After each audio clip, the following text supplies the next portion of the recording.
Chapter 23. Cherbuliez. Cherbuliez, Riches and Poverty, published in Paris in 1841. It is questionable whether we should specially include this fellow in this group of economists, since most of what he writes is based on Sismondi, or whether we should, on occasion, insert his pertinent remarks in the form of quotations. Section 1. Distinction between two parts of capital, the part consisting of machinery and raw materials, and the part consisting of means of subsistence for the workers. Capital, says Cherbuliez, consists of the raw materials, the tools, the means of subsistence. Quote, "There is no difference between a capital and any other part of wealth. It is only the way in which it is employed which determines whether a thing becomes capital.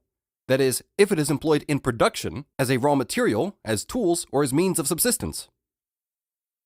This is the standard way of reducing capital to the material elements in which it presents itself in the labor process, i.e. means of production and means of subsistence. The latter category, moreover, is not accurate, since though means of subsistence are indeed a condition for the producer, a prerequisite enabling him to exist during production, they themselves do not enter into the labor process, into which nothing enters but the object of labor, the means of production, and labor itself. Thus, the objective factors of the labor process, which are common to all forms of production, are here called capital, although the means of subsistence, in which wages are already included, tacitly implies the capitalist form of these conditions of production. Cherbuliez, like Ramsay, assumes that the means of subsistence, which Ramsay calls circulating capital, diminish, relatively at any rate to the total amount of capital, and absolutely insofar as machinery continually throws workers out of employment. But both he and Ramsay appear to think that there is an inevitable reduction in the amount of means of subsistence, of necessaries, which can be employed as productive capital. But this is by no means the case. In this context, people always confuse that part of the gross product which replaces capital and is employed as capital with that part which represents the surplus product. The means of subsistence decrease because a large portion of capital, that is, the part of the gross product employed as capital, is reproduced as constant capital instead of as variable capital. A larger portion of the surplus product, consisting of means of subsistence, is consumed by unproductive workers or idlers or exchanged for luxuries. That's all. True, the fact that a constantly smaller part of the total capital is converted into variable capital can also be expressed in other ways. The part of capital which consists of variable capital is equal to that part of the total product which the worker himself appropriates, produces for himself. Therefore, the smaller this part is, the smaller accordingly is the portion of the total number of workers which is required to reproduce it, just as in the case of the individual worker, who works correspondingly less labor time for himself. The total product, like the total labor of the workers, falls into two parts. One part the workers produce for themselves, the other part they produce for the capitalist. Just as the labor time of the individual worker can be divided into two parts, so can the labor time of the whole working class. If the surplus labor is equal to half a day, it is the same as if half the working class produces means of subsistence for the working class, and the other half produces raw materials, machinery, and finished products for the capitalists, partly as producers and partly as consumers. It is ridiculous that Cherbuliez and Ramsay believe that the part of the gross product which can be consumed by the workers and can enter into their consumption in kind has been reduced of necessity or reduced at all. Only that part has been reduced which is consumed in this form and therefore as variable capital. On the other hand, a larger portion is eaten up by servants, soldiers, etc., or exported in exchange for more sumptuous means of subsistence.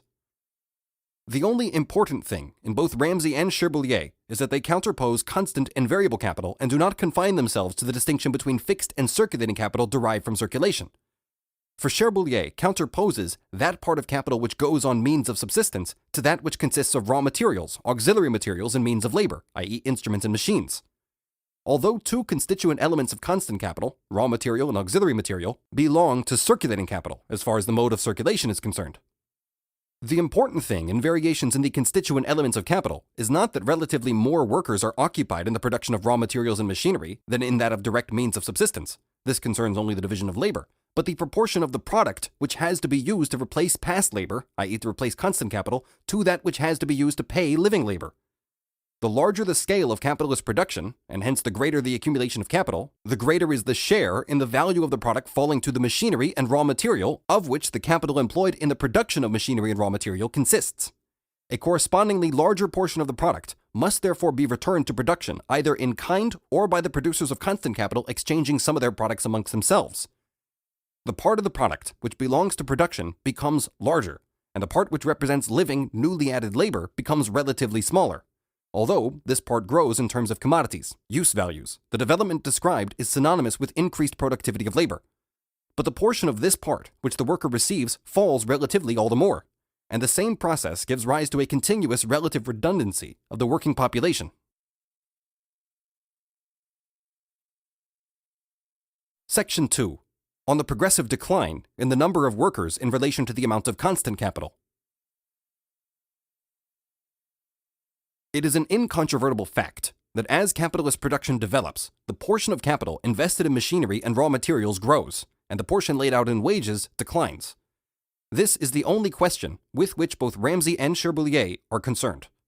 For us, however, the main thing is, does this fact explain the decline in the rate of profit? A decline, incidentally, which is far smaller than it is said to be. Here, it is not simply a question of the quantitative ratio, but of the value ratio. If one worker can spin as much cotton as 100 workers spun previously, then the supply of raw material must be increased 100-fold, and this is moreover brought about only by the spinning machine, which enables one worker to control 100 spindles. But if simultaneously one worker produces as much cotton as 100 workers did previously, and one worker produces a spinning machine, whereas previously he produced only a spindle, then the ratio of value remains the same. That is, the labor expended in the spinning, in the production of the cotton, and the spinning machine remains the same as that expended previously in spinning the cotton and the spindle. As far as the machinery is concerned, its cost is not as great as that of the labor it displaces, although the spinning machine is much more expensive than the spindle. The individual capitalist who owns a spinning machine must possess a greater amount of capital than the individual spinner who buys a spinning wheel. But the spinning machine is cheaper than the spinning wheel in relation to the number of workers it employs. Otherwise, it would not have displaced the spinning wheel. The place of the spinner is taken by a capitalist, but the capital which the former laid out on the spinning wheel was larger relative to the size of the product than that which the capitalist lays out on the spinning machine. The increasing productivity of labor, insofar as it is connected with machinery, is identical with the decreasing number of workers relatively to the number and extent of the machinery employed. Instead of a simple and cheap instrument, a collection of such instruments, even though they are modified, is used. And to that collection has to be added the whole part of the machinery which consists of the moving and transmitting parts, and also the materials used, like coal, etc., to produce the motive power, such as steam.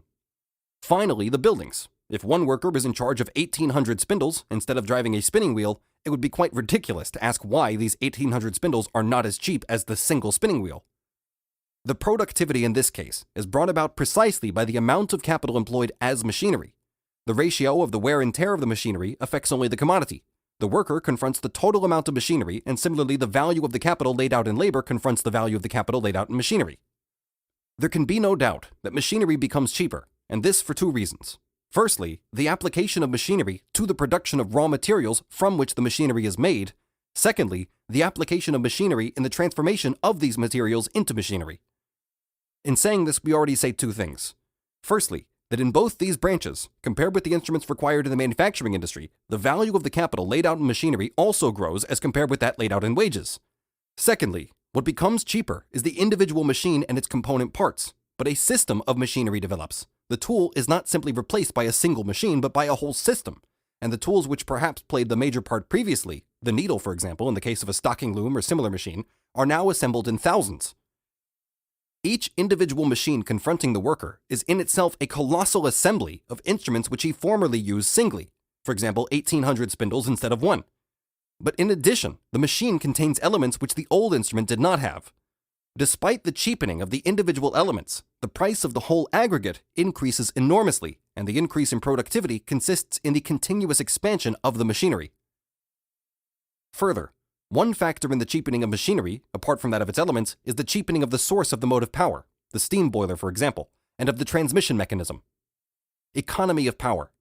But this results precisely from the fact that to an increasing extent the same motor can drive a larger system of machines. The motor becomes relatively cheaper, or its cost does not grow in the same ratio as the increase in the size of the system in which it is employed. The motor becomes more expensive as its power grows, but not in the same degree in which it grows. Even when its cost increases absolutely, it declines relatively.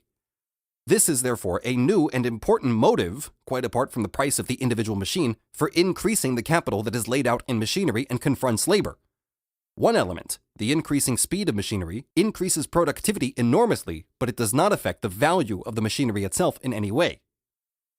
It is therefore self-evident, or a tautological proposition, that the increasing productivity of labor caused by machinery corresponds to increased value of the machinery relative to the amount of labor employed, consequently to the value of labor, the variable capital. All circumstances which result in the use of machinery leading to a reduction in the price of commodities can be attributed firstly to a decrease in the amount of labor embodied in each individual commodity. Secondly, however, to a decrease in the wear and tear of the machinery whose value enters into the individual commodity.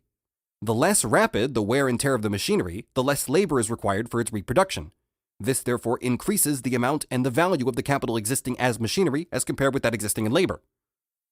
Only the question of raw material, therefore, remains to be dealt with. It is obvious that the quantity of raw material must increase proportionally with the productivity of labor. That is, the amount of raw material must be proportionate to that of labor. This relationship is closer than it appears. Let us assume, for example, that 10,000 pounds of cotton are consumed weekly. Calculating 50 weeks to the year, this would amount to 10,000 times 50, that is, 500,000 pounds. Let us also assume that the amount paid out in wages is 5,000 pounds sterling over the year.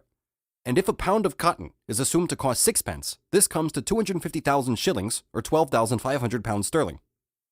Let us assume that the capital turns over 5 times during the year.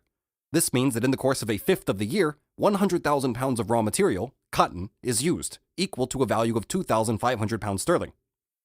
And 1,000 pounds goes on wages in the same fifth of the year. This is more than a third of the value of the capital laid out on the cotton. This does not alter the ratio. If the value of the cotton amounts to 10,000 pounds sterling every fifth of a year, and that of labor to 1,000 pounds sterling, then it amounts to 1/10.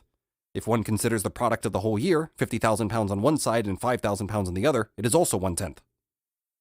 The value of a commodity, as far as machinery is concerned, is determined by the wear and tear of the machinery, that is solely by the value of the machinery insofar as it enters into the process of the formation of value, in other words, insofar as it is used up in the labor process. Profit, on the contrary, is determined, leaving raw materials out of account, by the value of the whole of the machinery which enters into the labor process irrespective of the degree to which it is used up. Profit must therefore decline as the total amount of labor employed declines compared with that part of the capital laid out in machinery. It does not decline in the same proportion because surplus labor increases. One may ask, with regard to raw material, if, for example, productivity in spinning increases tenfold, that is, a single worker spins as much as 10 did previously, why should not one American slave produce 10 times as much cotton as 10 did previously? That is, why should the value ratio not remain the same? The spinner uses 10 times as much cotton in the same time, but the American slave produces 10 times as much cotton in the same time. The 10 times larger amount of cotton therefore costs no more than 1/10 of this amount cost previously. This means that despite the increase in the amount of the raw material, its value ratio to variable capital remains the same. In fact, it was only the large fall in the price of cotton which enabled the cotton industry to develop in the way that it did. The dearer the material, gold and silver for example, the less machinery and the division of labor applied in transforming it into articles of luxury. This is because too much capital has been advanced for the raw materials and the demand for these products is limited owing to the expensive raw materials. To this, it is quite easy to answer that some kinds of raw materials, such as wool, silk, leather, are produced by animal organic processes, while cotton, linen, etc. are produced by vegetable organic processes, and capitalist production has not yet succeeded, and never will succeed, in mastering these processes in the same way as it has mastered purely mechanical or inorganic chemical processes. Raw materials such as skins, etc., and other animal products become dearer partly because the insipid law of rent increases the value of these products as civilization advances. As far as coal and metal or wood are concerned, they become much cheaper with the advance of production. This will, however, become more difficult as mines are exhausted, etc. While it can be said with regard to corn rent and mine rent that they do not increase the value of the product, only its market price, but are rather the expression of the value of the product, the excess of its value over the production price, there is, on the other hand, no doubt that animal rent, house rent, etc. are not consequences but causes of the increasing values of these things. The cheapening of raw materials and of auxiliary materials, etc., checks but does not cancel the growth in the value of this part of capital. It checks it to the degree that it brings about a fall in profit. This rubbish is herewith disposed of. In considering profit, surplus value is assumed as given, and only the variations in constant capital and their influence on the rate of profit are considered. There is only one way in which surplus value directly affects constant capital, namely through absolute surplus labor, lengthening of the working day, as a result of which the relative value of constant capital is reduced. Relative surplus labor, where the working day remains unaltered, apart from the greater intensification of labor, increases the value ratio of profit to total capital by increasing the surplus itself. Absolute surplus labor time reduces the cost of constant capital relatively.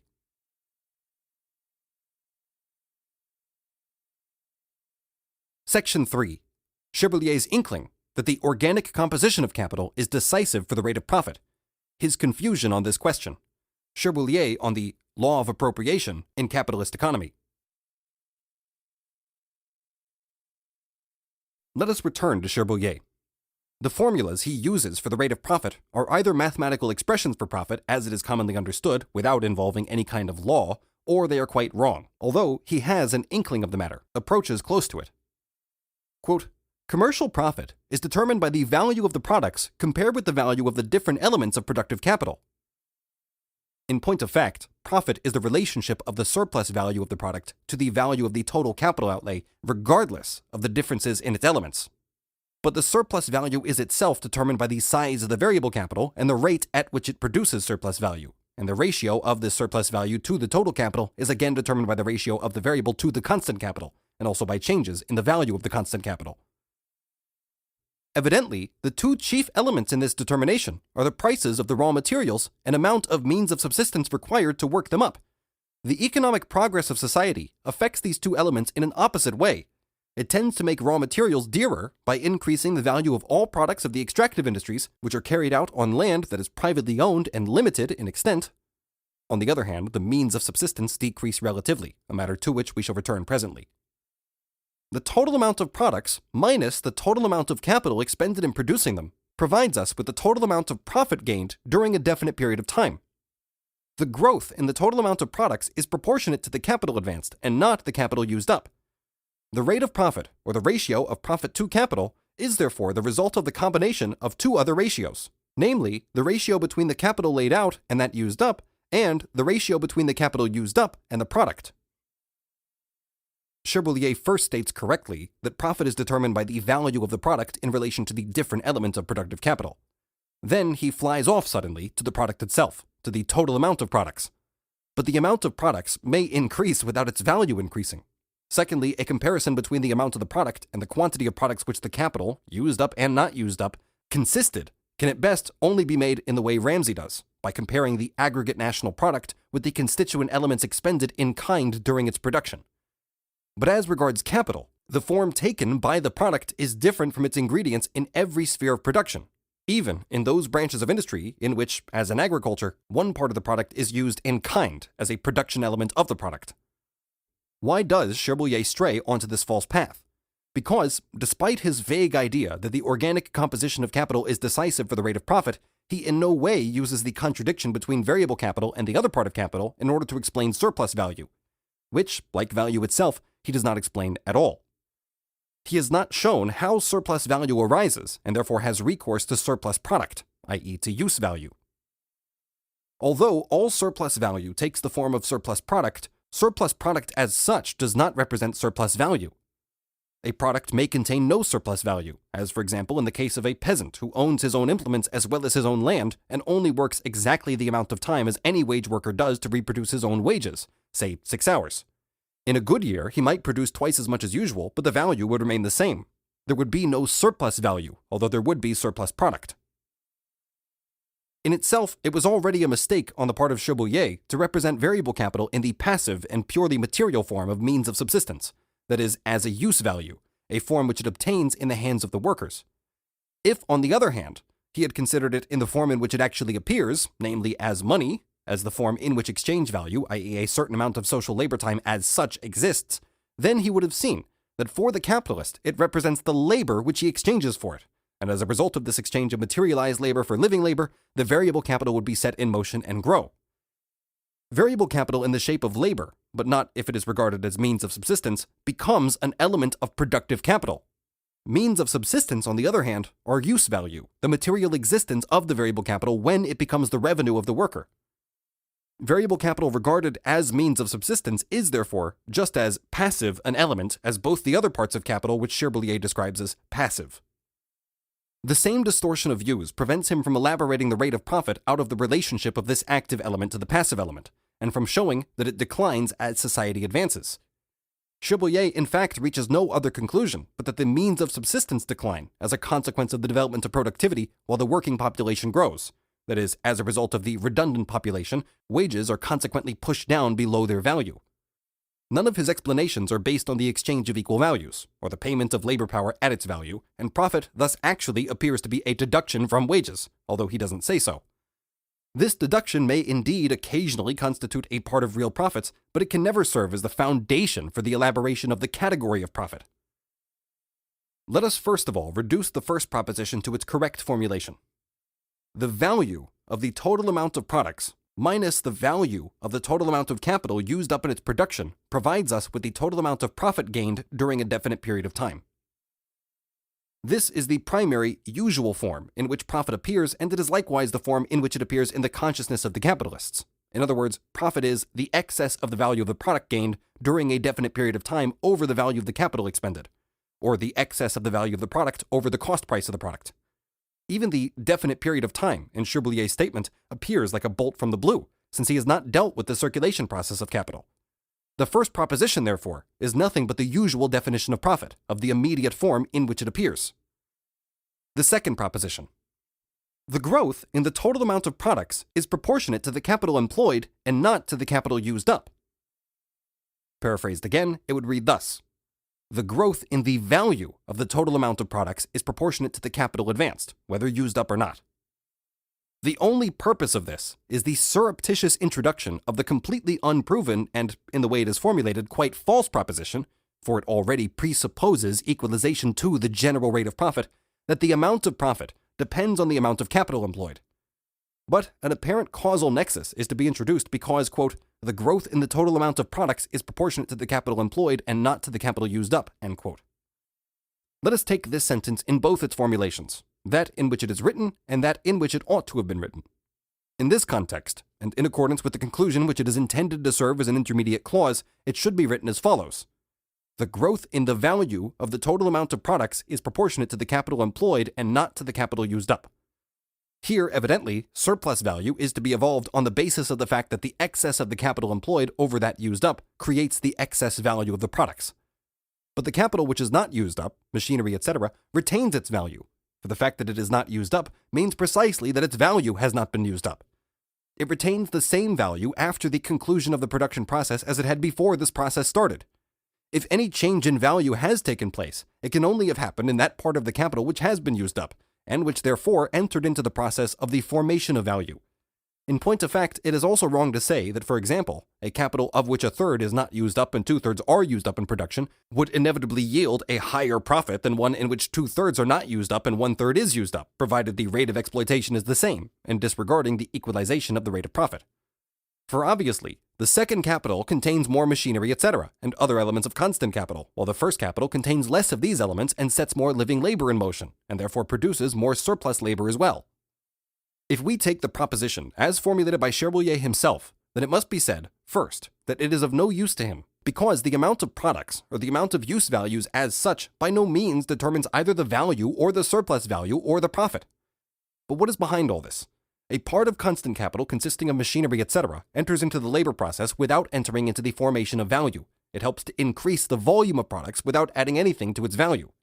Insofar as its wear and tear adds value to the product, it belongs to the capital used up, and not to the capital employed as opposed to that used up.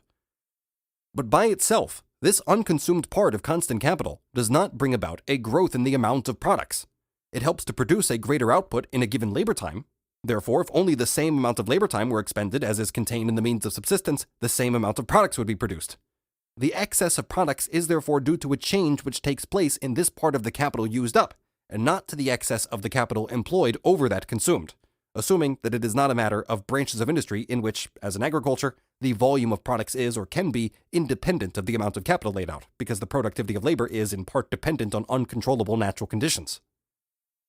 If, however, he considers constant capital, used up or otherwise, as independent of the labor time, independent of the change in the variable capital which takes place in the realization process, then he might just as well say, the growth in the total amount of products, at best in the manufacturing industry, is proportionate to the growth of the part of the capital consisting of raw materials which is used up.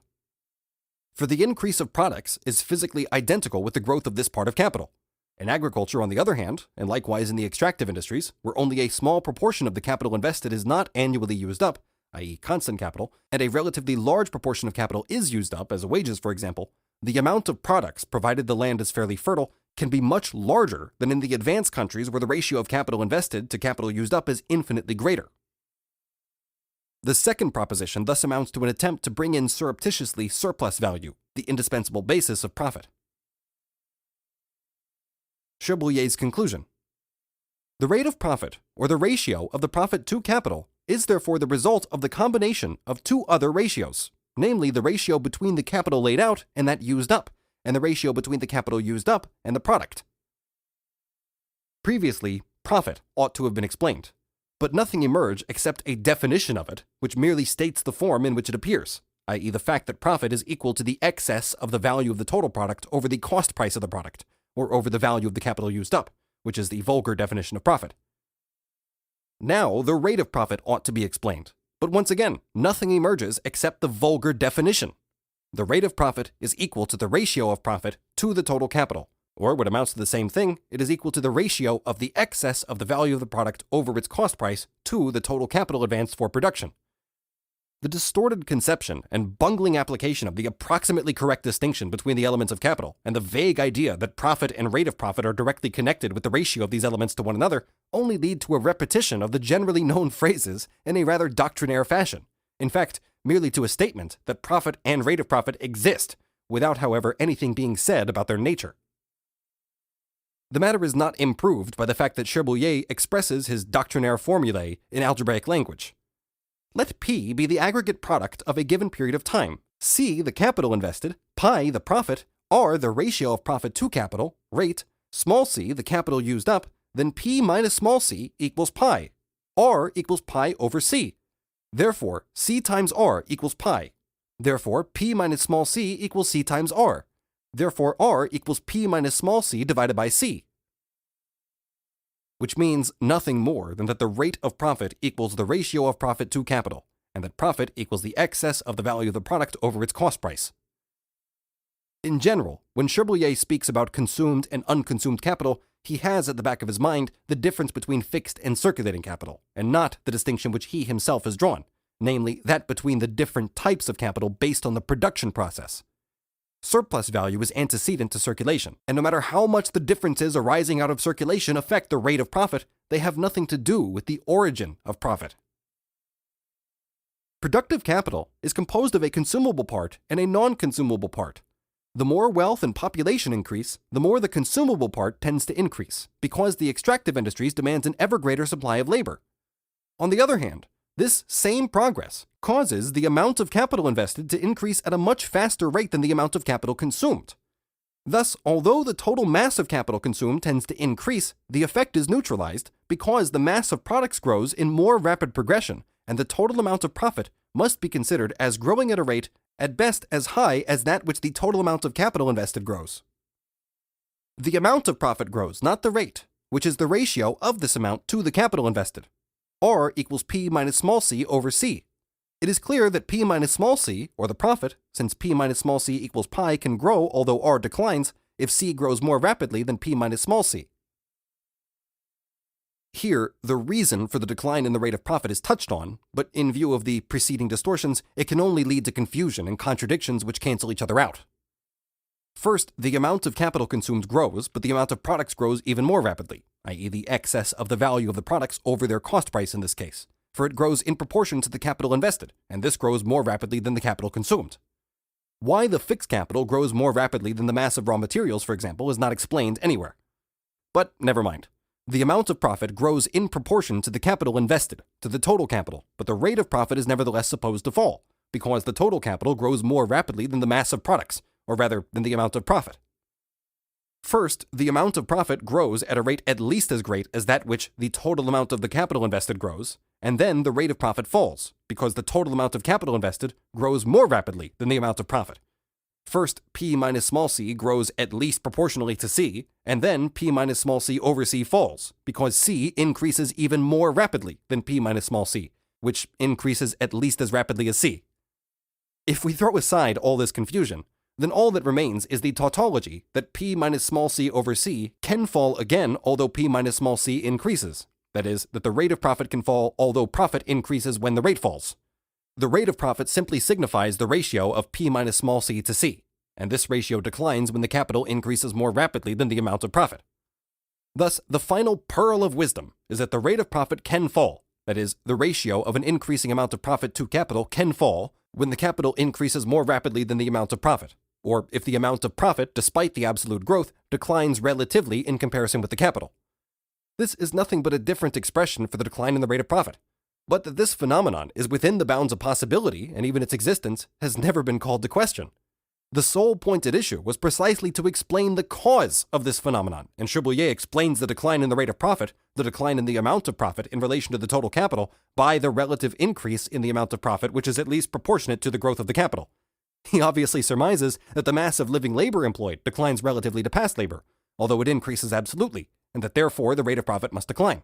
But he never arrives at a clear understanding. The closer one comes to the threshold of understanding, the more distorted the statements become, unless the threshold is actually crossed and the greater is the illusion of having crossed it.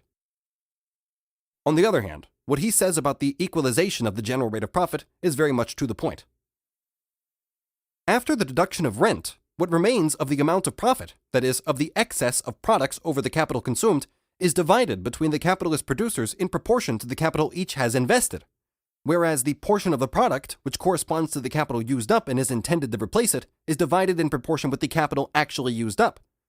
This dual law of division comes about as a result of competition, which tends to equalize the advantages of the different investments of capital. Finally, this dual law of division determines the respective values and prices of the different kinds of products. This is very good. Only the concluding words are wrong, namely that the formation of the general rate of profit determines the values and prices. It should be prices of production of commodities. On the contrary, the determination of the value is the primary factor, antecedent to the rate of profit and to the establishment of production prices. How can any kind of division of the amount of profit, i.e. of surplus value, which is itself only a part of the total value of commodities, determine the amount of profit, that is, the surplus value, that is, the value of the commodities? This is only correct if by relative values of commodities one means their production prices.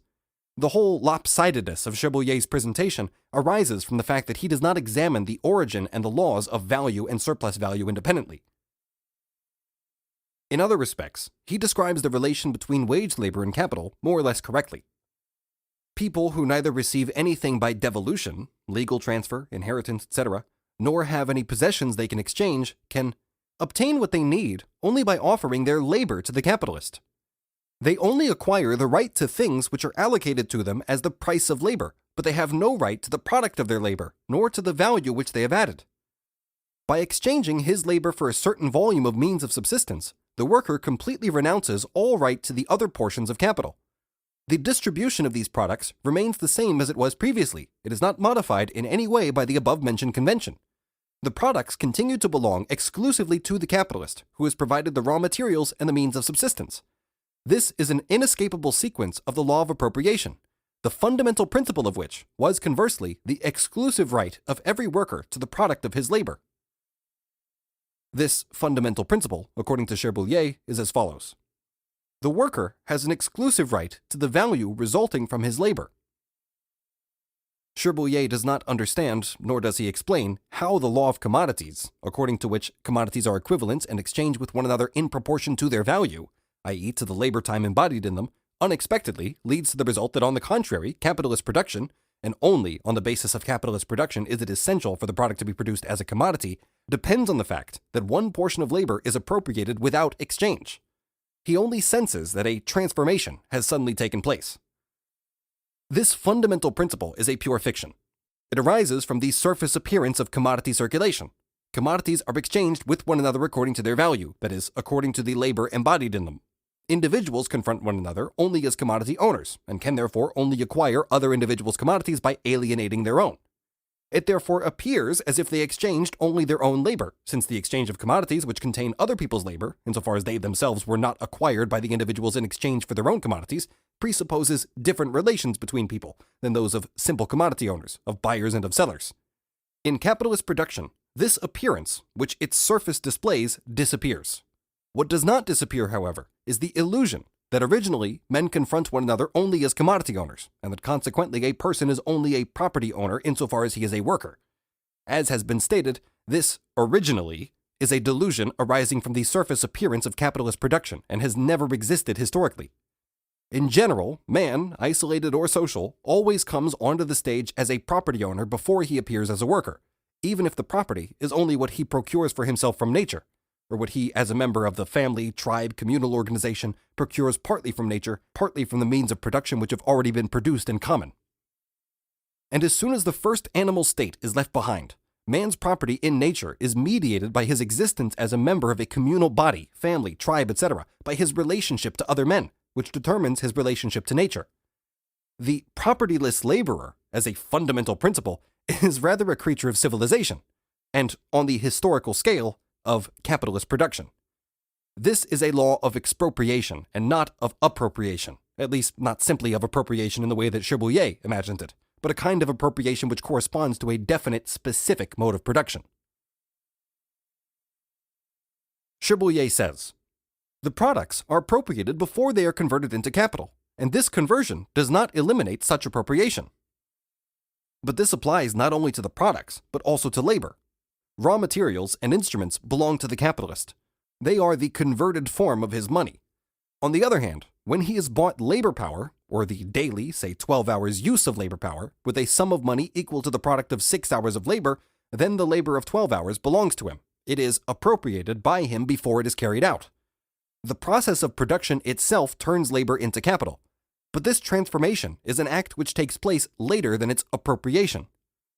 The products are converted into capital, physically converted, insofar as in the process of production they function as conditions of labor, conditions of production, objects and instruments of labor, and formally converted, insofar as not only their value is perpetuated, but as they become means for absorbing labor and surplus labor, insofar as they actually function as absorbers of labor.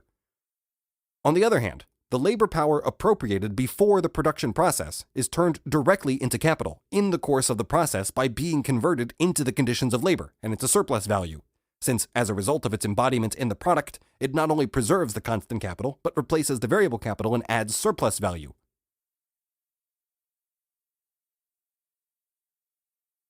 Section 4. On accumulation as extended reproduction. Cherbulier writes, "Every accumulation of wealth provides the means for accelerating further accumulation."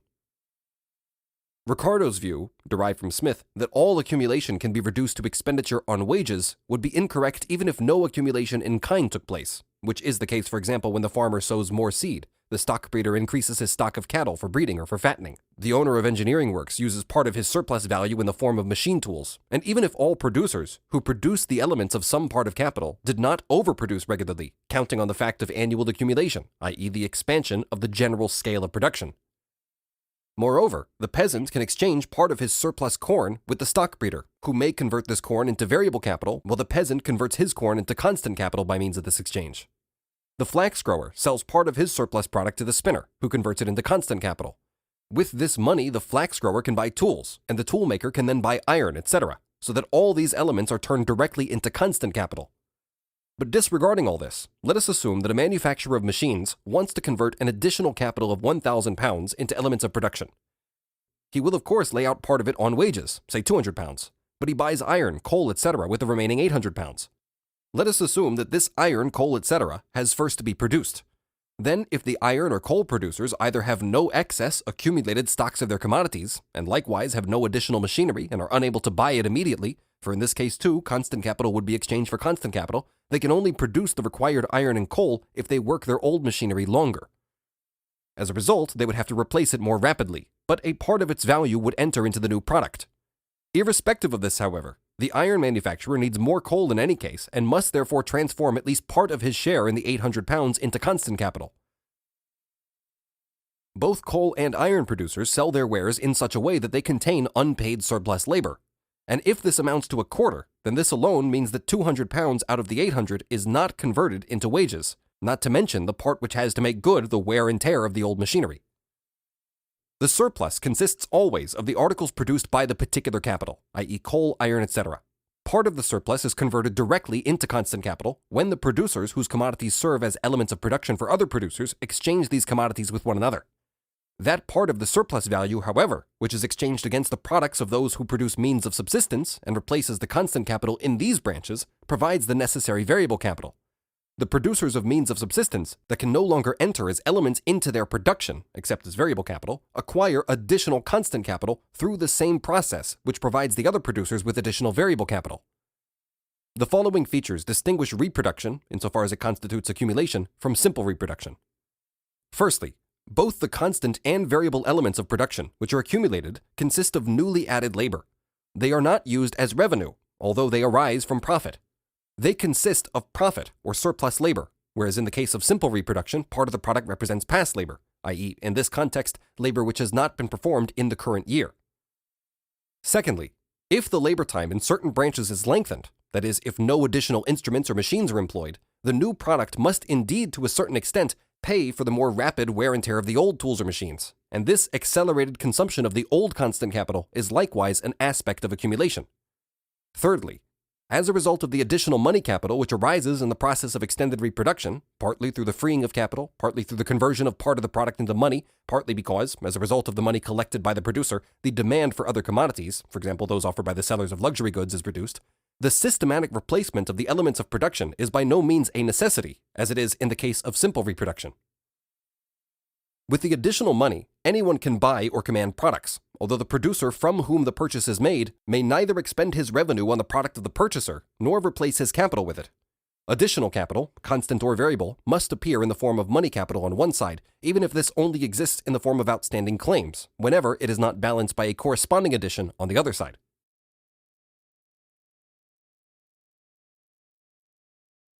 Section 5. Elements of Sysmondiism in Cherbulier. On the organic composition of capital, fixed and circulating capital. For the rest, Cherbulier presents a remarkable amalgam of Sysmondian and Ricardian contradictory views. Sysmondian. The hypothesis that an invariable ratio exists between the different elements of capital is not substantiated at any stage of the development of society. The relationship is essentially variable, and for two reasons. A, the division of labor, and B, the replacement of human labor by natural agents. These two factors tend to reduce the ratio of the means of subsistence to the other two elements of capital. In this situation, the increase in productive capital does not necessarily lead to an increase in the amount of means of subsistence intended to constitute the price of labor. It can be accompanied, at least for a time, by an absolute diminution of this element of capital, and consequently by a reduction in the price of labor. This is Sysmondian. The effect on the wage level is the only aspect considered by Cherbulier. This problem does not arise at all in an investigation where labor is always supposed to be paid at its value, and the fluctuations of the market price of labor above or below that point are not taken into consideration. The producer who wishes to introduce a new division of labor in his enterprise, or to exploit some natural force, will not wait until he has accumulated sufficient capital to be able to employ in this new way all the workers he needed previously. In the case of division of labor, he will perhaps be satisfied to produce with 5 workers what he previously produced with 10. In the case of the exploitation of a natural force, he will perhaps use only 1 machine and 2 workers. The means of subsistence will, in consequence, be reduced to 1,500 in the first case and to 600 in the second. But since the number of workers remains the same, their corn petition will soon force the price of labor below its original level. This is one of the most astonishing results of the law of appropriation. The absolute increase in wealth, that is, in the products of labor, does not give rise to a proportional increase and may lead to a diminution in the means of subsistence for the workers, in the portion they receive of all kinds of products. The factors determining the price of labor, in this context it is always a question only of the market price of labor, are the absolute amount of productive capital and the ratio between the different elements of capital, two social facts on which the will of the workers can exercise no influence. Nearly all the odds are against the worker. The ratio between the different elements of productive capital is determined in 2 ways. First, by the organic composition of productive capital. By this we mean the technological composition. With a given productivity of labor, which can be taken as constant so long as no change occurs, the amount of raw material and means of labor, that is the amount of constant capital in terms of its material elements, which corresponds to a definite quantity of living labor, paid or unpaid, that is to the material elements of variable capital, is determined in every sphere of production. If the proportion of the materialized labor to the living labor employed is small, then the portion of the product that represents living labor will be large regardless of how this portion is divided between capitalist and worker. If the reverse is the case, the portion will be small. With a given rate of exploitation of labor, the surplus labor too will be large in the former case and small in the latter. This can only change as a result of a change in the mode of production, which alters the technological relationship between the two parts of capital. Even in this case, the absolute amount of living labor employed by the capital, which uses a greater proportion of constant capital, may be equal or even larger if capitals of different size are compared. But it must be smaller relatively. For capitals of the same size, or calculated in proportion to the total capital, 100 for example, it must be smaller both relatively and absolutely. All changes arising from the development, not the decline, of the productive power of labor reduce that part of the product which represents living labor. That is, they reduce variable capital. Regarding capital invested in different branches of production, one can say that these changes reduce the variable capital absolutely in those branches which have reached a higher level of production, since wages are assumed to be equal. So much with regard to the changes arising from the changes in mode of production. Secondly, however, if one assumes that the organic composition of capitals is given, and likewise the differences which arise from the differences in their organic composition, then the value ratio can change although the technological composition remains the same. What can happen is A, a change in the value of constant capital, B, a change in the value of the variable capital, or C, a change in both, in equal or unequal proportions. A. If the technological composition remains the same and a change in the value of constant capital takes place, its value will either fall or rise. If it falls, and only the same amount of living labor is employed as previously, i.e. if the scale or level of production remains the same, if, for example, 100 men are employed as previously, then in physical terms, the same amount of raw material and means of labor is required as previously. But the surplus labor bears a greater proportion to the total capital advanced. The rate of profit rises. In the opposite case, it declines. In the former case, for the capitals already employed in that sphere, not those newly invested in it, after the change of value in the elements of constant capital has taken place, the total sum of the capital employed diminishes. That is, some portion of the capital is set free, although production continues to be carried on the same scale. Or, the capital thus liberated is again employed in the same sphere of production, and has then the same effect as an accumulation of capital. The scale of production is enlarged, and the absolute amount of surplus labor is increased proportionally. With a given method of production, every accumulation of capital results in an increase in the total amount of surplus value, whatever the rate of surplus value may be. Conversely, if the value of the elements of constant capital increases, then either the scale of production, hence the mass of the total capital advanced, must increase to employ the same quantity of labor, the same variable capital, the value of which has remained unchanged, as before, and then, although the absolute amount of surplus value, and the rate of surplus value, remains the same, its proportion to the total capital advance decreases, and hence the rate of profit falls. Or the scale of production and the total capital advanced is not enlarged, then, in all circumstances, the variable capital must decrease. If the same sum as previously is laid out in constant capital, it now represents a smaller amount of material elements, and since the technological conditions remain the same, less labor will be employed. The total capital advance, therefore, decreases by an amount corresponding to the labor dismissed. The total value of the capital advance thus decreases, but a greater proportion of the diminished capital is laid out in constant capital in terms of value. The surplus value decreases absolutely because less labor is employed, and the ratio of the remaining surplus value to the total capital advanced falls because variable capital bears a smaller proportion to constant capital. On the other hand, if the same total capital is employed as before, the reduced value of the variable capital, representing a smaller quantity of labor, living labor employed, being counterbalanced by the increased value of the constant capital, the one being diminished in the same proportion as the other is augmented, then the absolute quantity of surplus value falls, because less labor is employed, and at the same time, the proportion of this surplus value to the total capital advance falls. Thus, the rate of profit falls for two reasons: the diminution in the amount of surplus labor, and the decreasing proportion of that surplus labor to the total capital advanced. In the first case, where with decreasing value of the elements of constant capital, the rate of profit rises in all circumstances, the scale of production must be extended if the amount of profit is to increase. Let us assume that the capital is 600, half constant, half variable. If the constant capital were to lose half its value, it would only amount to 150, although the variable capital would remain 300. The total capital employed would be only 450, 150 being freed. If the 150 are added to the capital again, then 100 of the 150 will now be laid out in variable capital. Thus, the scale of production is expanded and more labor is employed if the same capital continues to be used in the production process. Where with rising value of the elements of constant capital, the rate of profit falls in all circumstances, the scale of production, and therefore the capital advanced, must be increased if the amount of profit is not to decrease and the amount of labor employed, and therefore surplus value, is to remain the same. If this is not done, if only the old or less than the old capital is employed, then not only does the rate of profit decline, but also the amount of profit. The rate of surplus value remains unchanged in both cases. It changes, however, if any change in the technological composition of capital takes place. It increases if the constant capital increases, because labor is then more productive, and declines when it falls, because labor is then less productive. B. If there is any change in the value of variable capital, independent of the organic composition, it can only occur because of a fall or rise in the price of means of subsistence that are not produced in the sphere of production under consideration, but enter into it as commodities from outside. If the value of variable capital falls, it nevertheless represents the same amount of living labor as before. The same quantity of labor merely costs less.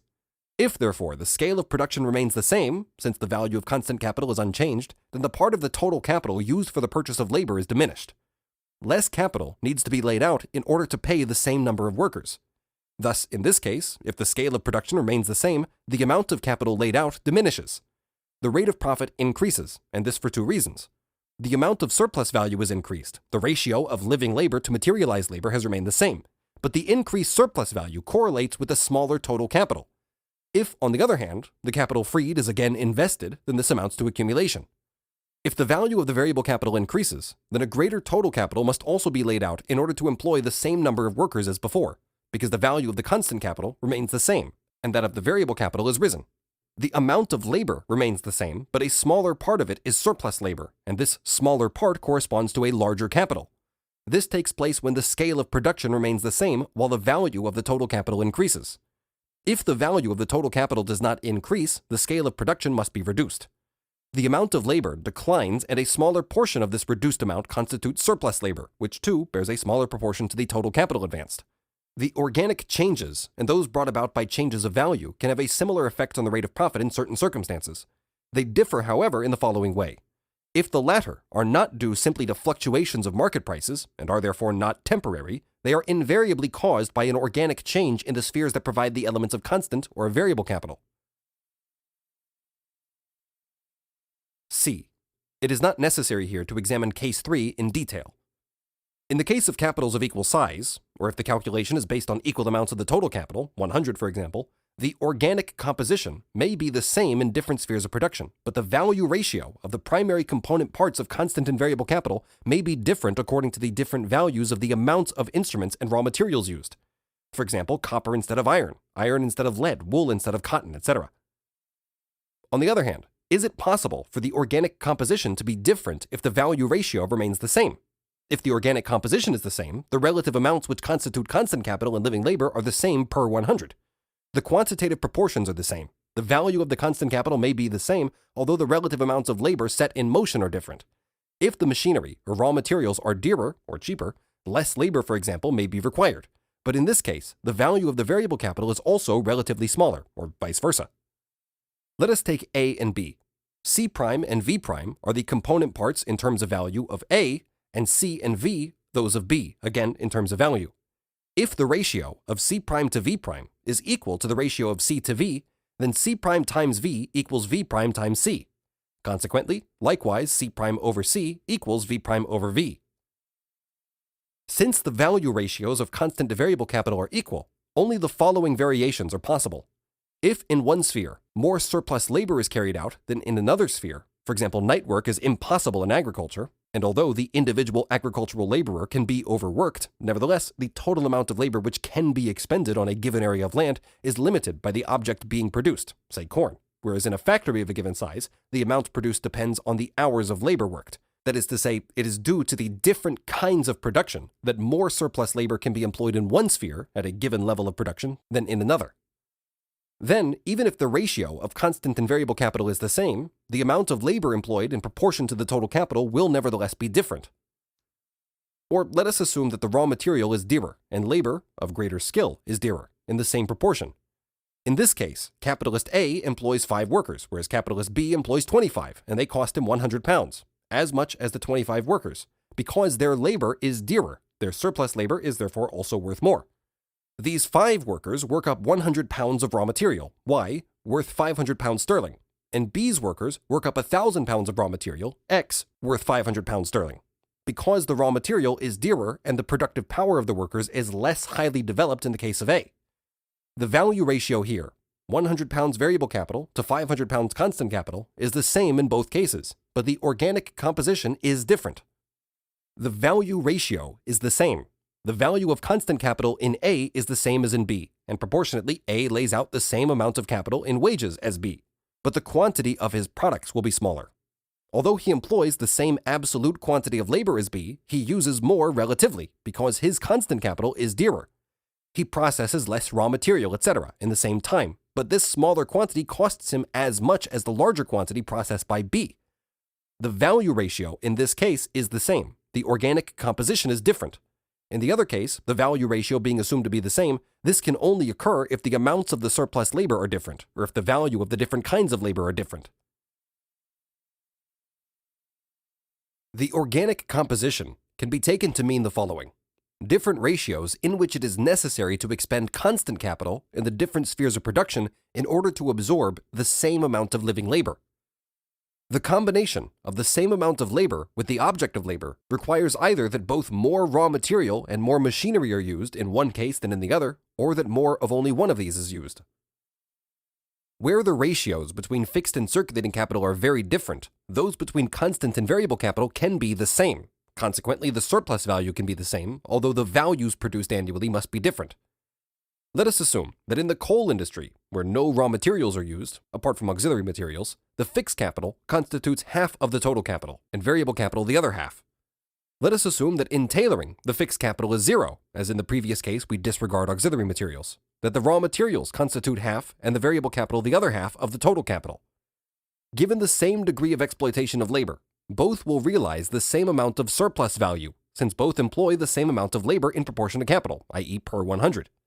But let us assume that fixed capital in the coal industry turns over once every 10 years, while there is no difference in the rate of turnover of circulating capital in both cases.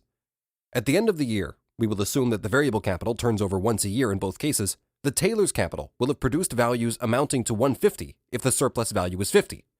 The coal producer, on the other hand, will have produced values amounting to 105 at the end of the first year, consisting of 5 for fixed capital, 50 for variable, and 50 for surplus labor. As in the case of the tailor, the total value of his product plus the fixed capital will amount to 150, that is, the product 105 plus 45 for the remaining fixed capital. The production of different magnitudes of value, therefore, does not preclude the production of the same amount of surplus value. In the second year, the fixed capital of the coal producer would amount to 45, variable capital to 50, and surplus value to 50. That is, the capital advanced would be 95 and the profit would be 50. The rate of profit would have risen because the value of the fixed capital would have declined by 1/10 as a result of wear and tear during the first year. Thus, there can be no doubt that in the case of all capitals employing a great deal of fixed capital, provided the scale of production remains unchanged, the rate of profit must rise in proportion as the value of the machinery, the fixed capital, declines annually, because wear and tear has already been taken into account. If the coal producer sells his coal at the same price throughout the 10 years, then his rate of profit must be higher in the second year than it was in the first, and so forth. Or one would have to assume that the maintenance work, etc., stands in direct proportion to the depreciation, so that the total sum advanced annually under the heading of fixed capital remains the same. This extra profit may be equalized also as a result of the fact that apart from wear and tear, the value of fixed capital falls in the course of time because it has to compete with new, more recently invented, better machinery.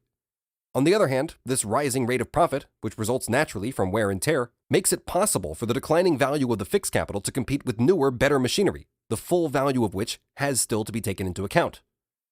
Finally, the coal producer sold his coal more cheaply at the end of the second year on the basis of the following calculation. 50 on 100 means 50% profit. 50% on 95 comes to 47.5. If, therefore, he sold the same quantity of coal not for 105 but for 102.5, then he would have sold it more cheaply than the man whose machinery, for example, began to operate only in the current year. Large installations of fixed capital presuppose possession of large amounts of capital. And since these big owners of capital dominate the market, it appears that only for this reason their enterprises yield surplus profit, that is rent. In the case of agriculture, this rent derives from working relatively fertile land. But here, we are dealing with a case where relatively cheaper machinery is utilized. A large number of instances which are reduced in connection with the relation of fixed to circulating capital refer to the difference between variable and constant capital. First of all, the proportion of constant to variable capital can be the same, although the proportion of fixed to circulating capital is different. Secondly, in the case of constant and variable capital, it is a question of the primary division of capital between living and materialized labor, not of the modification of this relationship by the circulation process, or the influence of this latter on reproduction. It is clear, first of all, that the difference between fixed and circulating capital can affect surplus value, apart from the differences in the mass of living labor employed, i.e. differences which are related to the ratio of variable to constant capital, only insofar as it affects the turnover of the total capital. It is therefore necessary to investigate how the turnover affects surplus value. Two factors are obviously closely connected with it. Firstly, surplus value cannot be accumulated, reconverted into capital so rapidly, so often. Secondly, the capital advanced must increase both to continue to employ the same number of workers, etc., and because the advances of money which the capitalist makes to himself to cover his own consumption costs must extend over a longer period. These factors are important in connection with profit. Here, however, it is, to begin with, only necessary to examine how they affect surplus value. One must, moreover, always clearly distinguish between these two factors. Everything which increases the capital outlay without proportionally increasing the surplus value reduces the rate of profit, even if the surplus value remains the same. The opposite is the case with everything which reduces the outlay. Insofar, therefore, as a large amount of fixed capital in proportion to circulating capital, or different turnover periods of capital, affect the size of the capital outlay, it affects the rate of profit even if it does not at all affect the surplus value. The rate of profit is not simply the surplus value calculated on the capital advanced, but the mass of surplus value realized within a given period, that is, in a definite period of circulation. Insofar as the difference between fixed and circulating capital affects the mass of surplus value which a particular capital yields within a given period, it affects the rate of profit. Two aspects must be taken into consideration. Firstly, the difference in the size of the capital advanced relative to the surplus value realized, and secondly, the difference in the length of time for which these advances have to be made before they are returned with the surplus. The reproduction time, or rather, the number of reproductions taking place in a definite period of time, is substantially affected by two circumstances. One, the product remains longer in the sphere of production, in the strict sense of the term. It is possible, firstly, that in order to be produced, one product requires a longer period of time than another. It may require a larger part of a year, a whole year, or even more than a year. The latter is the case, for example, with buildings, in stock breeding, and the production of certain luxuries. In this case, the product continually absorbs labor. Often, a great deal of labor is absorbed, for instance by luxury articles and buildings in relation to the constant capital, the amount depending on the composition of the productive capital, its division into constant and variable capital. Thus, in the measure as the time required for the production of the commodity increases and the labor process continues uniformly, a continuous absorption of labor and of surplus labor takes place. This happens, for example, with cattle or buildings if the latter require more than a year's work. The product can enter the sphere of circulation, that is, it can be sold, be thrown on the market, only when the work is completed. The surplus labor expended in the first year is embodied with the rest of the labor in the unfinished product of the first year. It is neither greater nor smaller than in other branches of production where constant and variable capital are used in the same proportions. But the value of the product cannot be realized, that is, in the sense that it cannot be converted into money, and neither can the surplus value. The latter cannot therefore be accumulated as capital nor used for consumption. The capital advanced, and also the surplus value, serve, so to speak, as foundations for further production. They are a precondition for it and enter, to some extent, as semi-finished products, or, in one way or another, as raw material into the production process of the second year. Let us assume that the capital is £500, labor £100, and surplus value £50, so that the capital advanced in production amounts to 550 plus 500 which is advanced in the second year. The surplus value is again £50. The value of the product is therefore 1,100, of which 100 is surplus value. In this case, the surplus value is the same as if the capital had been reproduced in the first year and £500 had been invested again in the second year. In each year, the variable capital employed is 100 and the surplus value 50. But the rate of profit is different. In the first year, it is 50 over 500, or 10%. But in the second year, the capital outlay amounts to 550 plus 500, that is 1,050, and a tenth of this is 105. If one adds the same rate of profit, then the value of the product comes to 550 in the first year, the sum of 550, 500, 55, and 50 being 1,155 in the second year. At the end of the second year, the value of the product is 1,155 pounds. Otherwise, it would have been only 1,100 pounds. In this case, the profit is greater than the surplus value produced, for this only amounts to 100 pounds. If one includes the consumption costs, which the capitalist has to advance over 2 years, then the capital laid out is even greater in proportion to the surplus value. On the other hand, it is true that the entire surplus value gained in the first year has been converted into capital in the second. Furthermore, the capital laid out in wages is greater, because the 100 pounds is not reproduced at the end of the first year, so that in the second year, 200 pounds must be advanced for the same labor for which 100 would have been sufficient if it had been reproduced in the first year. Secondly, after the labor process has been completed, the product must continue to remain in the production sphere in order to undergo natural processes which require either no labor or relatively quite insignificant amounts of it, like wine in the cellar. Only when this period has elapsed can the capital be reproduced. It is obvious that in this case, quite irrespective of what the ratio of variable to constant capital may have been, the effect is the same as if more constant and less variable capital had been laid out. The surplus labor, as well as the total amount of labor employed during a definite period of time, is smaller. If the rate of profit is the same, this is due to equalization, not to the amount of surplus value produced in this sphere. More capital must be advanced beforehand to maintain the reproduction process, the continuity of production. And for this very reason, the surplus value declines in proportion to the capital advanced. Thirdly, interruptions in the labor process while the product is in the production process, as in agriculture or in processes such as tanning, etc., where chemical processes involve intervals before the product can proceed from one stage to the next higher one. If in such cases, the interval is reduced by chemical discoveries, the productivity of labor rises, the surplus value is increased, and materialized labor has to be advanced for a shorter period of time. In all these cases, the surplus value is smaller and the capital outlay larger. 2. The same thing happens if the rate of turnover of the circulating capital is lower than the average because of distant markets. In this too, the capital outlay is greater, the surplus value smaller, and its proportion to the capital advanced is also smaller. In the latter case, the capital is retained longer in the circulation sphere, in the former case in the production sphere. Let us assume that the capital advanced in some branch or other of the transport industry is 1,000 pounds. Fixed capital 500, which will be worn out in 5 years. The variable capital, which amounts to 500 pounds, turns over 4 times during the year. The annual value of the product will thus be 100 pounds plus 2,000 pounds plus 100 pounds if the annual rate of surplus value is 20%, a total of 2,200 pounds.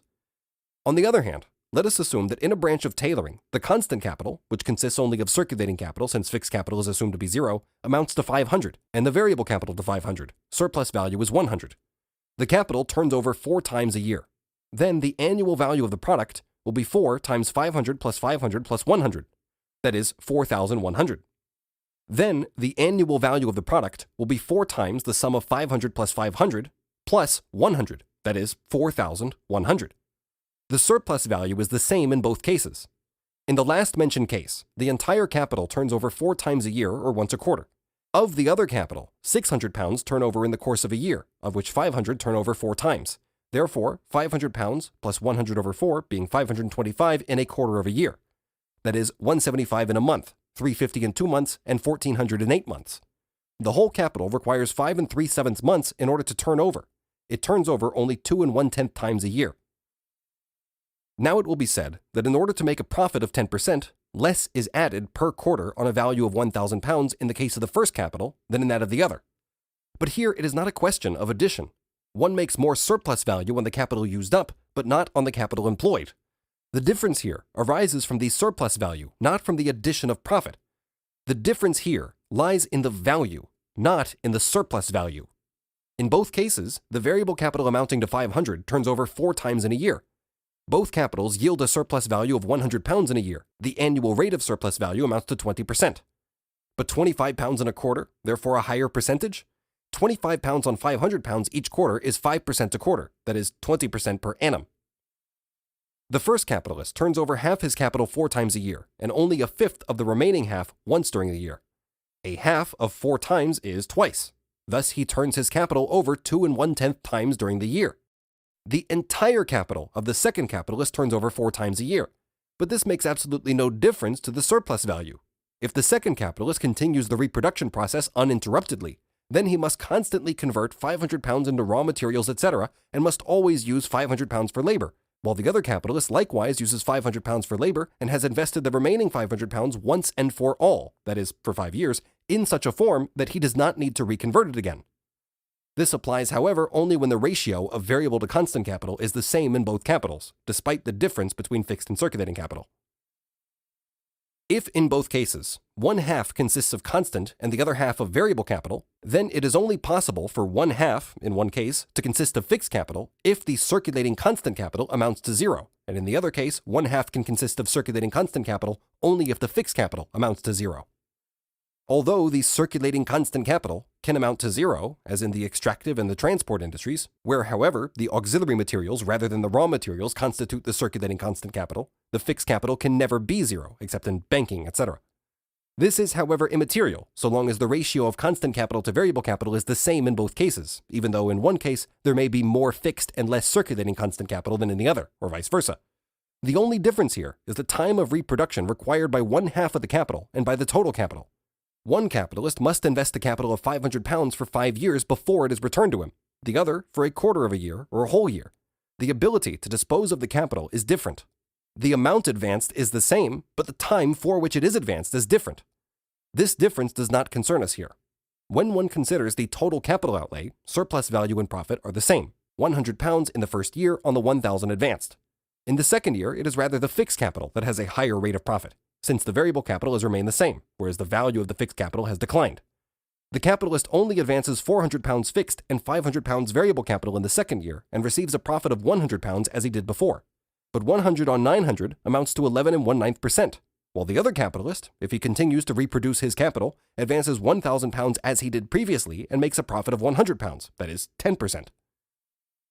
The position is different, of course, if, along with the fixed capital, the constant capital as a whole increases as compared with the variable, or if altogether more capital must be advanced in order to set the same amount of labor in motion. In the case discussed above, the question is not how often the total capital is returned or how large the advance is, but how often that portion is returned which is sufficient to set the same amount of productive labor in motion as that used in the other instance, in order to renew the process of production. However, if in the cases cited above, the fixed capital were not 500 pounds but 1,000 pounds, and the circulating capital only 500 pounds as previously, then matters would be different. This, however, would not be due to the fact that it is fixed capital, for if the circulating part of the constant capital in the second case were to amount to 1,000 instead of 500, because of the dearness of the raw materials, for example, then the result would be the same. Because in the first examples of the two cases, the larger the fixed capital, the greater the relative size of the capital outlay as a whole to the variable capital, these two factors are often confused. Moreover, the whole business of the turnover was in fact originally derived from merchant capital, where it is determined by different laws. In the case of merchant capital, as I have demonstrated, the rate of profit is indeed determined by the average number of turnovers, regardless of the composition of this type of capital, which incidentally consists mainly of circulating capital. For in the case of merchant capital, profit is determined by the general rate of profit. The point is this. If the fixed capital equals X, and it turns over only once every 15 years, then 1/15 of it is turned over in a single year, but likewise only 1/15 needs to be replaced each year. It would make no difference at all if it were replaced 15 times in a year. Its mass would still be the same as before. The product would only become dearer as a result.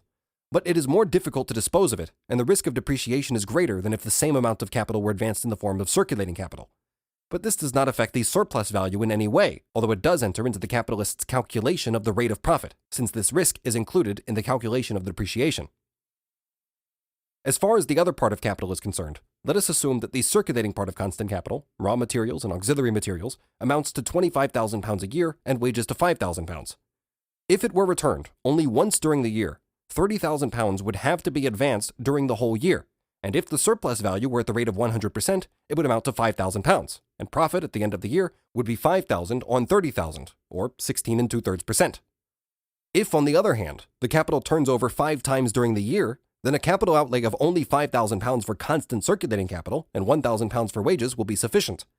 Profit will be 1,000 pounds, and for 5/5 of a year, 5,000 pounds. But this surplus value is made on a capital of 6,000 pounds, because more than this amount is never advanced. Profit would therefore be 5,000 on 6,000, or 5/6, 5 times as much as previously, that is 83 1/3%, disregarding fixed capital. There is thus a very considerable difference in the rate of profit, because in fact, labor worth £5,000 is bought with a capital of £1,000, and raw materials, etc. worth £25,000 with a capital of £5,000. If the amounts of capital were equal in these cases of different rates of turnover, then only £6,000 need have been advanced in the first case, that is, only £500 a month, 5/6 of which would have consisted of constant capital and 1/6 of variable capital. This sixth would amount to 83 1/3 pounds, on which surplus value at 100% would be 83 1/3 pounds, and this would amount in a year to 83 1/3 times 12, or 1,000 pounds. But 1,000 on 6,000 is equal to 16 2/3%.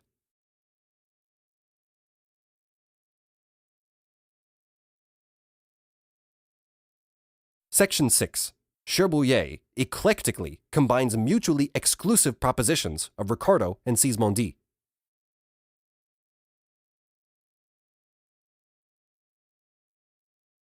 To return to Cherbulier, the following is Sismondian. Insofar as the economic progress of society is characterized by an absolute growth of productive capital and by a change in the proportions between different elements of capital, it offers the workers some advantages. First, productivity of labor, resulting especially from the use of machinery, brings about such a rapid growth of productive capital that despite the change that takes place in the proportion of the means of subsistence to the other elements of capital, this element nevertheless increases absolutely, which makes it possible not only to employ the same number of workers as before, but also an additional number, so that for the workers, the result of progress, apart from some interruptions, means an increase in productive capital and in the demand for labor. Secondly, the greater productivity of capital tends to diminish the value of the whole mass of products considerably, thus placing them within reach of the workers, thereby increasing the range of enjoyments they are able to obtain. On the other hand, first, however impermanent, however partial the temporary diminution of the means of subsistence which constitute the price of labor may be, it produces harmful effects nevertheless. Second, the factors tending to promote the economic advance of society are for the most part accidental, independent of the will of the producing capitalist. The effects of these causes are therefore not permanent. Third, it is not so much the absolute as the relative amount consumed by the worker which makes his lot happy or unhappy. What does it matter to the worker if he is able to obtain a few more products which formerly were inaccessible to him, if the number of products inaccessible to him has grown in even greater proportion, if the distance which separates him from the capitalist has only increased, if his social position has deteriorated and become more disadvantageous? Apart from the consumption strictly necessary for the maintenance of our strength, the value of our enjoyments is essentially relative. People frequently forget that the wage laborer is a thinking man, endowed with the same capacities, impelled by the same motives as the working capitalist. Whatever advantages a rapid growth in social wealth may bring to the wage workers, it does not cure the causes of their poverty. They continue to be deprived of all rights to capital and are consequently obliged to sell their labor and to renounce all claims to the products of their labor. This is the principal error of the law of appropriation. The evil lies in this absolute lack of any bond between the wage worker and the capital which is set in motion by his industry. This last phrase about bond is written in the typical Sismondian manner and is quite silly to boot. If in present circumstances real profit derives from the thrift of the capitalists, it could derive just as well from that of the wage earners. On the other hand, Cherbulier shares, number 1, James Mill's view that all taxes should be imposed only on rent, but since it is impossible, quote, to impose a tax which is levied only on rent and affects nothing but rent, end quote, since it is difficult to separate profit from rent, and impossible when the landowner is himself the cultivator, Cherbulier proceeds to number 2, the real conclusion of the Ricardian theory. Why do people not take a step further and abolish private ownership of land? The landowners are idlers who are maintained at the public expense without any kind of benefit to industry or to the general welfare of society. What makes land productive is the capital employed in agriculture. The landowner contributes nothing to it. He only exists to pocket rent, which does not constitute a part of the profit on his capital. Neither is it the product of labor, nor that of the productive owner of the soil, but the effect of the price of the agricultural products, which is increased by the competition of the consumers. Since the elimination of the private ownership of land would in no way change the causes responsible for rent, rent would continue to exist, but the state would receive it, for all the land would belong to it, and it would lease out arable sections of the land to private persons owning sufficient capital to exploit them. Rent would replace all state revenues. Finally, industry, liberated, released from all fetters, would take an unprecedented leap forward. But how does this Ricardian conclusion agree with the pious Sismondian wish to place bonds on capital and capitalist production? How does it agree with the lamentation, "Capital will ultimately rule the world if an upheaval does not halt the course which the development of our society is taking under the domination of the law of appropriation. Capital will eliminate the old social distinctions everywhere in order to replace them by this simple classification of men into rich and poor, the rich who enjoy themselves and rule, and the poor who work and obey. The general appropriation of productive wealth and of the products has always reduced the numerous class of proletarians to a position of subjugation and political impotence, but this appropriation was once combined with the system of restrictive laws which, by impeding the development of industry and the accumulation of capital, placed limits on the growth of the class of the disinherited, restricted their civil rights within narrow bounds, and thus in different ways rendered this class harmless. Today, capital has broken part of these fetters. It is preparing to break all of them. The demoralization of the proletarians is the second result of the distribution of wealth.